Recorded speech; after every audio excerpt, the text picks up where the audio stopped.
এই পানি প্রবাহ দীর্ঘদিন যাবৎ নষ্ট হয়ে পড়েছিল। পুনরায় আবার চালু করার জন্য সংস্কার কাজ চলছে। আর 2-3 দিনের মধ্যে আমাদের কাজটা শেষ হয়ে যাবে। আমাদের পৌরসভার ভিতরে আমরা 5টা কাজ করি। এই 5টা ইনশাল্লাহ 10 দিনের ভিতরে আমাদের শেষ করে দেব। 5টা প্রবাহ আছে। আচ্ছা, এর ভেতরে শেষ হয়েছে কয়টা এখন পর্যন্ত? একটা সেক্টরেরটা শেষ হয়ে গেছে। আচ্ছা এটা সেকেন্ড, থার্ড। আচ্ছা, এর মধ্যে বাজারের ভেতর যেটা আছে পৌর পার্কে, এটা কবে হবে, শুরু হবে? পরশু দিন না, তার পরশু দিন থেকে শুরু হবে।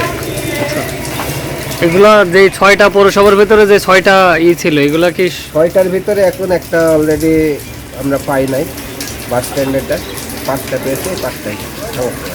আচ্ছা, কিন্তু এই যে পানির ট্যাঙ্কিগুলো মনে হচ্ছে যে একটু টোপ খাওয়ার মতো, এগুলা আরো মানে কাজগুলা কি মানসম্মত হচ্ছে কিনা?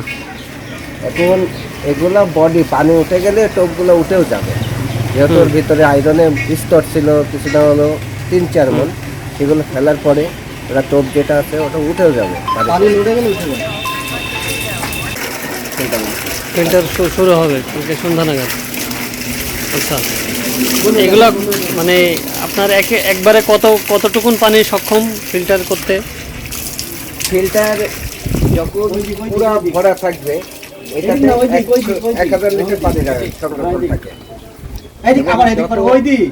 এদিকে ব্যবহার করলে এদিক থেকে আবার ফিল্টারিং হতে থাকে, কিন্তু প্রথম ফিল্টারিং হয়ে এটা ভরতে 2 থেকে 2.5 ঘন্টা সময় লাগে।